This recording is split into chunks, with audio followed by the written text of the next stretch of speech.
হাজিকে হজ করতে গিয়ে মদিনায় যেতে হবে এরকম কোন বিধান আল্লাহ রাসূল বলেন। হজের সাথে মদিনার কোনো সম্পর্ক নাই, সুতরাং মদিনায় যাওয়া না যাওয়া দ্যাট ইজ নট ম্যাটার।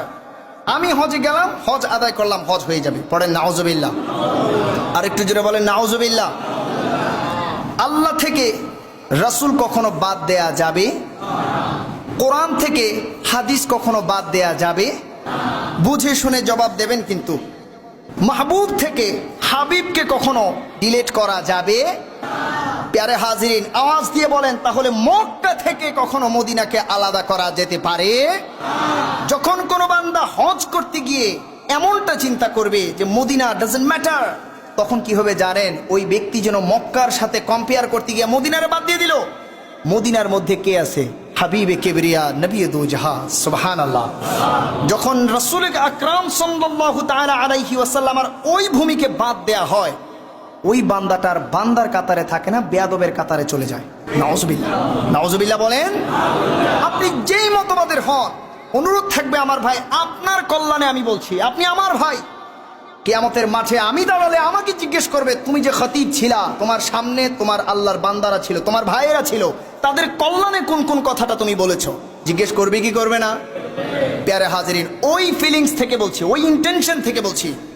এমন কোন চিন্তাধারা যদি কারো মধ্যে থাকে, কেউ যদি প্রচার করে বা কেউ যদি আপনাকে বোঝায়, গ্রহণ করা যাবে? যেখানে রাসূল বা রাসূলের মদিনা নাই, সেখানে মক্কা বা মক্কার রবও থাকতে পারে। দেখেন, মদিনার কিছু কথা বলি।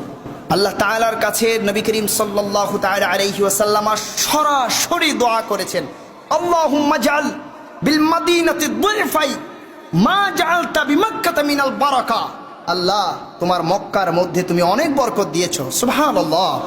মাওলা গো, যতগুলো বরকত দিয়েছো তার চেয়ে বেশি বরকত তুমি আমার মদিনায় দান করে দাও।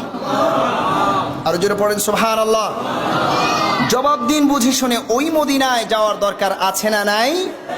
প্যারা হাজিরিন, আল্লাহর নবী সাল্লাল্লাহু তাআলা আলাইহি ওয়াসাল্লাম ইরশাদ করছেন, ইবারত বলছি না, অনুবাদ বলে দিচ্ছি, বুখারী শরীফের হাদিস। নবীজি বলছেন, যেই ব্যক্তি হজের সকল হুকুম আহকাম পালন করে ফেলেছে, হজ আদায় হয়ে গিয়েছে, মারহাবা। যেই আমার উম্মত হজ আদায় করলো, সমস্ত নাফরমানি থেকে বেরিয়ে আসলো এবং আমি নবীর রওজায় এসে আমাকে জিয়ারত করলো, সে যেন রওজা জিয়ারত করে নাই, আমি জীবিত অবস্থায় আমার সাথে মোলাকাত করলে যেইভাবে দেখা হতো, আমার ওই উম্মত যেন আমার সাথে ওইভাবেই দেখা করে গেল।